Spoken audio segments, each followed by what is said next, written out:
So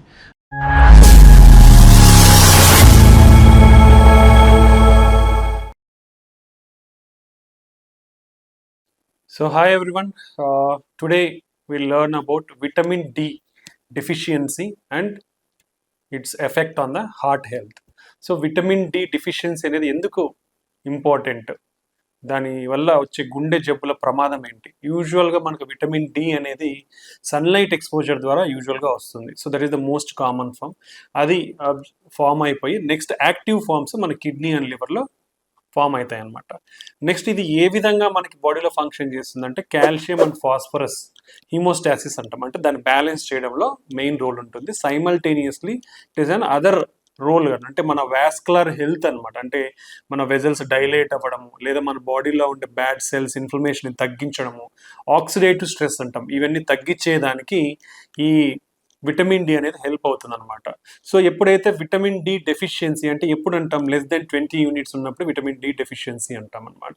so అలా deficiency ఉన్న వాళ్ళల్లో హార్ట్ ప్రాబ్లమ్స్ అనేది ఎక్కువ అయ్యే అవకాశం ఉంటుంది. సో ఎలాంటి ప్రాబ్లమ్స్ ఎక్కువ అవ్వచ్చు, ఇది మన వెజల్స్ మీద, అంటే మన వెజల్ స్టిఫ్నెస్ అంటాం, డైలటేషన్ కానీ అంటే రెస్పాన్స్ అనేది తగ్గిపోయినప్పుడు బీపీ ఎందుకు ఎక్కువ అయ్యే అవకాశం ఉండొచ్చు. రెండోది ఇన్ఫ్లమేటరీ ప్రాపర్టీస్, ఎప్పుడైతే విటమిన్ డి తగ్గుతుందో అప్పుడు ఇన్ఫ్లమేషన్ అనేది ఎక్కువ అవుతుంది. ఈ ఇన్ఫ్లమేషన్ అనేది ఎక్కువ అవడంలో ఆక్సిడేషన్ అనేది ఎక్కువైనప్పుడు ఏమవుతుందంటే కొలెస్ట్రాల్ కూడా ఆక్సిడైజ్డ్ అయ్యి మన బ్లడ్ వెజల్స్లో అక్యుములేట్ అయ్యే ఛాన్స్ ఉంటుంది. సో ఇలా కొలెస్ట్రాల్ అక్యుములేషన్ వల్ల హార్ట్ అటాక్స్, బ్రెయిన్ స్ట్రోక్స్ ఎక్కువ వచ్చే అవకాశం ఉంటుంది. అండ్ సైమల్టేనియస్లీ హార్ట్ ఫెయిల్యూర్స్ కూడా విటమిన్ డి డెఫిషియన్సీ వాళ్ళల్లో ఈ వాస్కులారిటీ అనేది ఎఫెక్ట్ అవుతుంది కాబట్టి హార్ట్ ఫెయిల్యూర్స్ కూడా ఎక్కువ ఉండే అవకాశం ఉంటుంది అనమాట.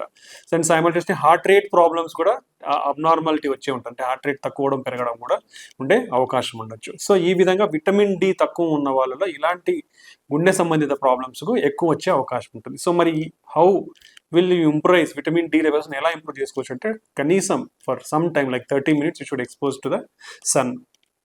అదేవిధంగా మీరు dairy products or fish, egg yolk ఇలాంటివి తీసుకుంటే కూడా మనకు విటమిన్ డి సప్లిమెంటేషన్ ఉంటుంది. ఒకవేళ ఇంకా తక్కువ ఉన్నాయంటే అడిషనల్ సప్లిమెంట్స్ అనేది తీసుకుంటే మంచిది. ఇట్ డిపెండ్స్, సప్లిమెంట్స్ అనేది కూడా మనకి daily supplements or high dose weekly supplements అనేది ఉంటుంది బేస్డ్ ఆన్ డెఫిషియన్సీని బట్టి అనమాట. సో ఈ విధంగా విటమిన్ డి అనేది is a very very important factor for maintaining heart health. So ప్రతి ఒక్కరు కూడా మీ విటమిన్ డి లెవెల్స్ని చెక్ చేయించుకోండి, ఎందుకంటే ఇప్పుడున్న ప్రజెంట్ జనరేషన్లో చాలామందికి విటమిన్ డి డెఫిషియన్సీ అనేది చూస్తూ ఉన్నాము. సో మీరు ఆ లెవెల్స్ని కంట్రోల్ చేసుకోగలిగితే మీ BP, cholesterol and heart risk ఇవన్నీ కూడా తగ్గించుకునే, హార్ట్ అటాక్ రిస్క్ ఇవన్నీ కూడా తగ్గించుకునే అవకాశం ఉంటుంది. Thank you.